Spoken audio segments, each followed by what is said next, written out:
Hello friends and welcome to learning ji. दोस्तों, ये हमारी आधुनिक भारतीय इतिहास की श्रृंखला का 17वां पार्ट है, 17वां वीडियो है आधुनिक भारतीय इतिहास की श्रृंखला का।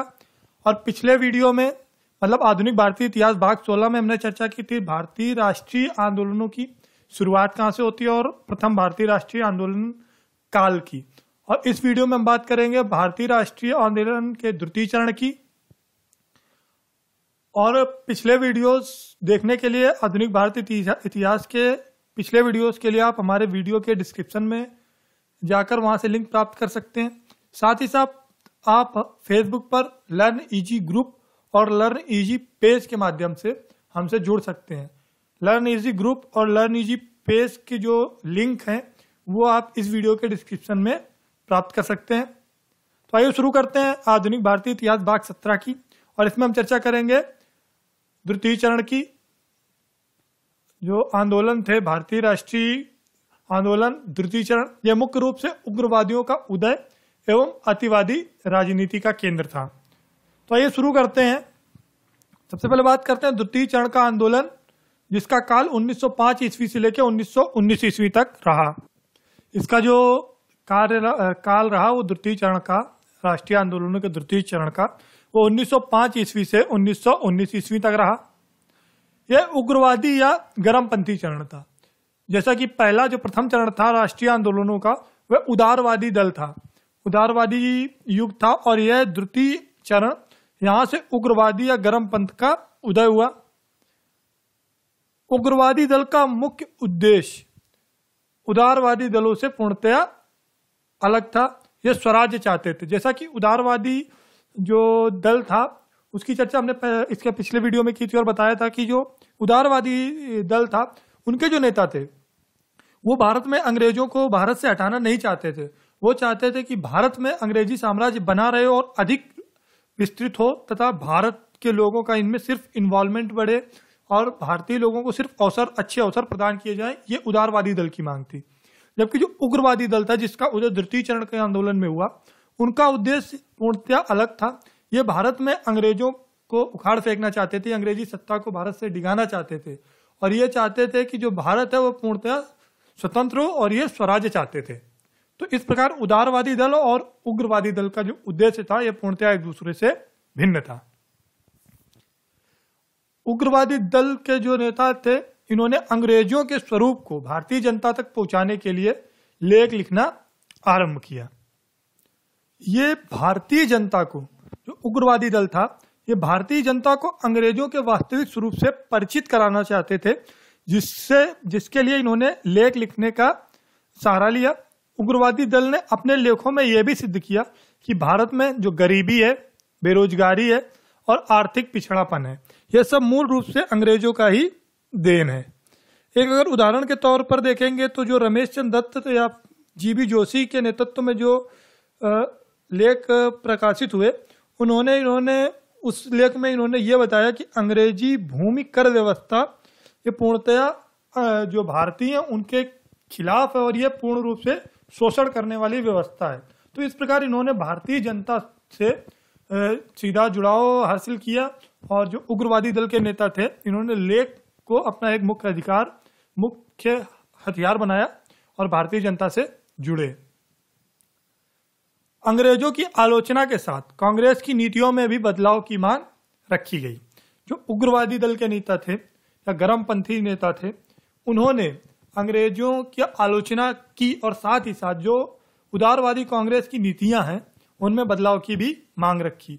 वो जो ढीलापन था, लचीलापन था उदारवादी नेताओं में, उनसे पूर्णतया अलग हटकर सख्ती के साथ अपनी मांगे पेश करने पर बल देते थे।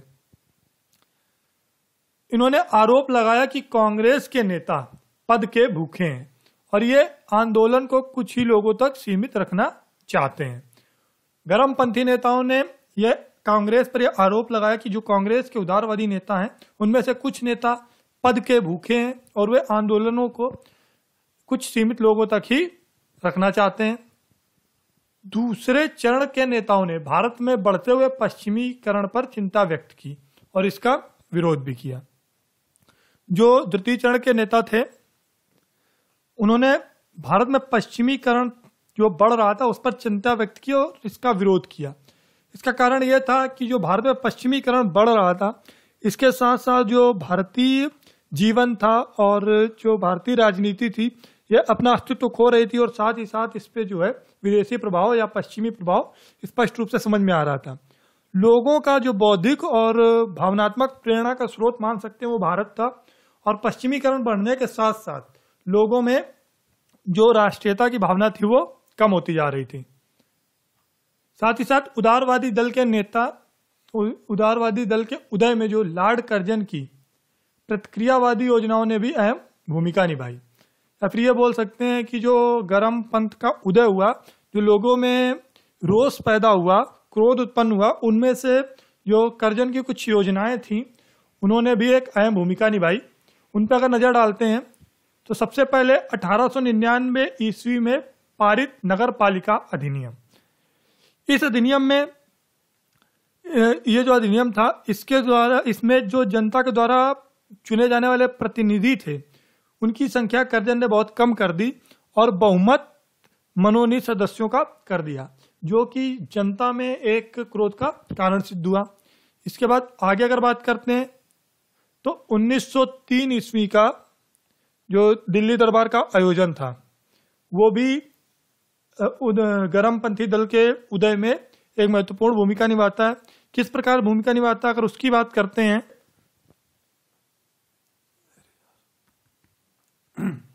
तकिया ले ले भाई, तेरा तो पूरा वक्त व्यवस्था बीता जाए।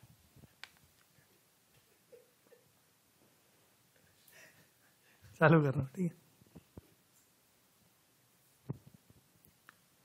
बंगाल में जो वर्तमान में बंगाल में राज्य थे उसमें पश्चिम बंगाल, जो वर्तमान में पश्चिम बंगाल है, बांग्लादेश है, बिहार और उड़ीसा, ये उस समय के बंगाल में शामिल थे।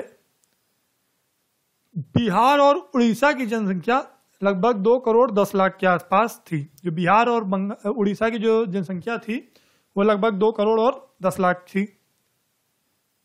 कर्जन ने बंगाल विभाजन को मात्र एक प्रशासनिक व्यवस्था का बदलाव करार दिया।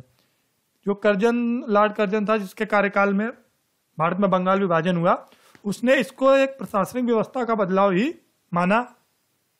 एक अन्य मत की अगर बात करते हैं तो उसके अनुसार जो अंग्रेज जो मानते थे उनका यह कहना था कि बंगाल एक बहुत विस्तृत क्षेत्र है जिस पर प्रशासनिक कार्यों का निर्वहन अच्छे से नहीं हो पा रहा है, इस कारण जो बंगाल का विभाजन है वो बहुत ही जरूरी है।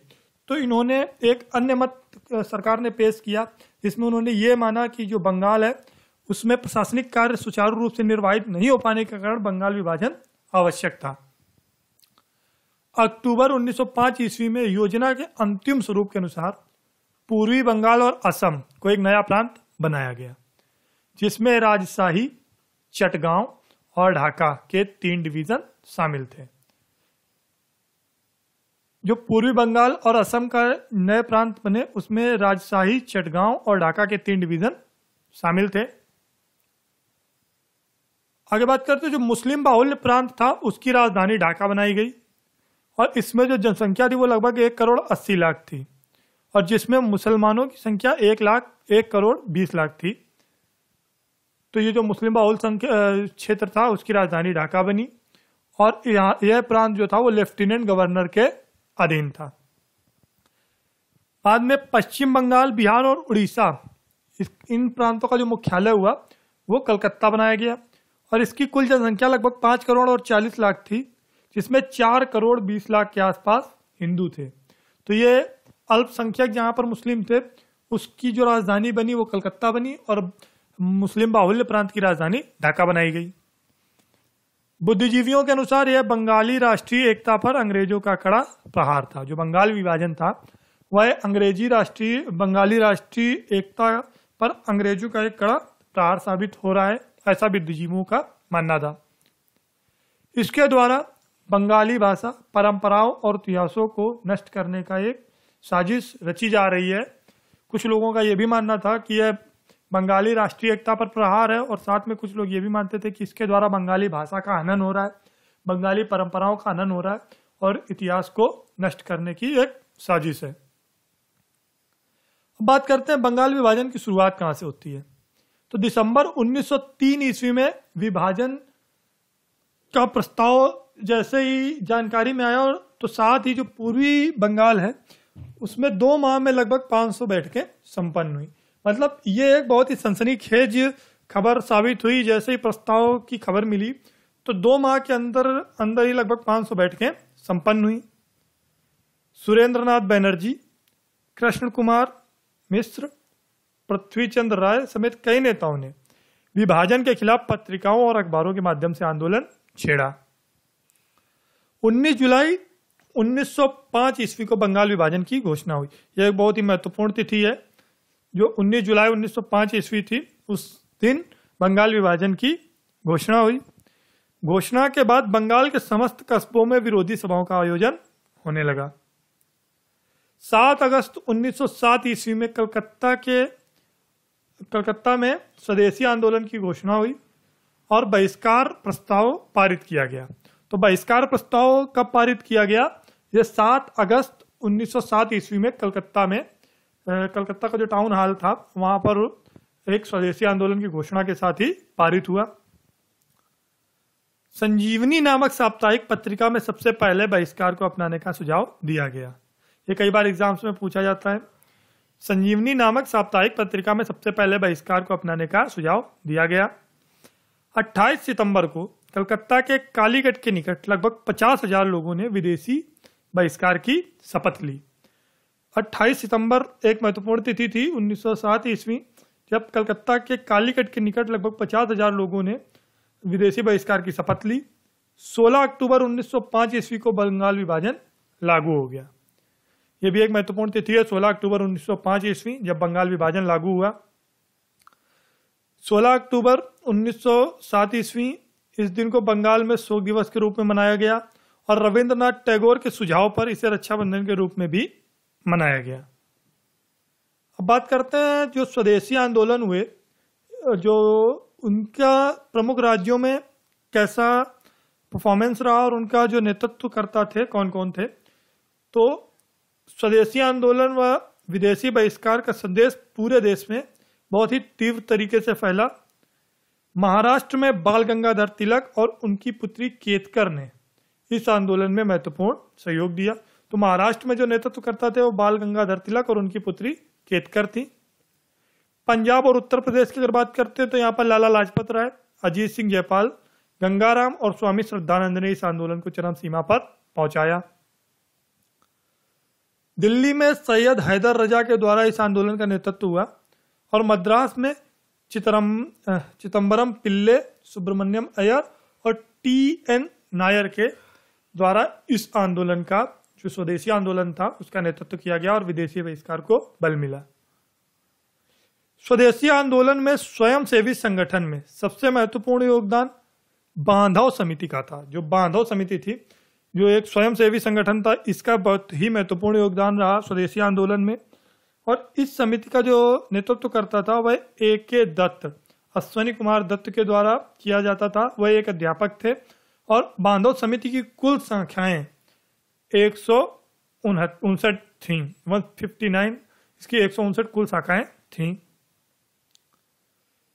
स्वदेशी आंदोलनों में महिलाओं ने भी अहम योगदान दिया। औरतों ने विदेशी वस्त्रों, चूड़ियों और बर्तनों का परित्याग किया। सर्वाधिक बहिष्कार विदेशी माल का हुआ। लोगों ने विदेशी कपड़ों की होली जलाई। महंतों ने, जो महंत थे मंदिरों के महंत, उन्होंने विदेशी चीनी के प्रसाद को स्वीकार करने से मना कर दिया।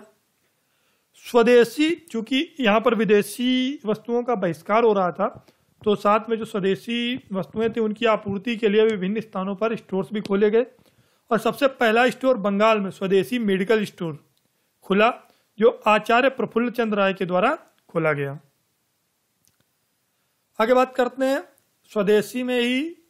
स्वदेशी आंदोलन में 8 नवंबर 1905 ईस्वी में रंगपुर में नेशनल स्कूल की स्थापना हुई। टैगोर ने शांति निकेतन के तर्ज पर शिक्षा के क्षेत्र में बंगाल में 14 अगस्त 1906 ईस्वी में बंगाल नेशनल कॉलेज की स्थापना की। अब बात करते हैं अनुकूलता का अंत कहाँ से स्टार्ट हुआ या फिर इसका पतन कहाँ से स्टार्ट हुआ स्वदेशी आंदोलन का। तो 1907 ईस्वी के अंत तक स्वदेशी आंदोलन समाप्ति की ओर अग्रसर होने लगा।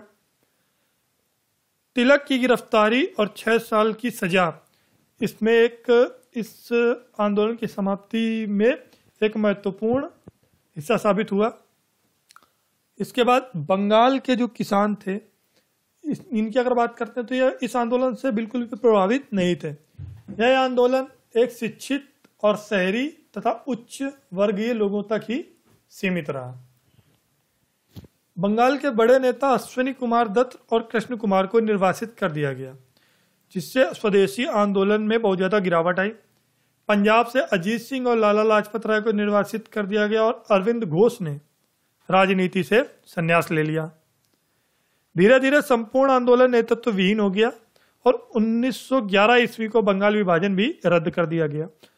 चूंकि ये 1911 ईस्वी को रद्द किया गया तो ये एक दूरगामी लाभ बोल सकते हैं स्वदेशी आंदोलन का, जो 1911 में बंगाल विभाजन के रद्द होने के साथ ही समाप्त हुआ। आगे वीडियो में बात करेंगे महत्वपूर्ण आंदोलनों की, द्वितीय चरण के और उसके आगे के महत्वपूर्ण आंदोलनों की। तो फ्रेंड्स, इस वीडियो को देखने के लिए थैंक्स, और ज़्यादा से ज़्यादा अपने सुझाव हमें कमेंट्स बॉक्स में बताएं और इस चैनल को सब्सक्राइब करें जिससे आपको रेगुलर रूप से अपडेट्स मिलती रहें। वीडियो को लाइक और शेयर करना मत भूलिए। Thanks for watching. Thank you.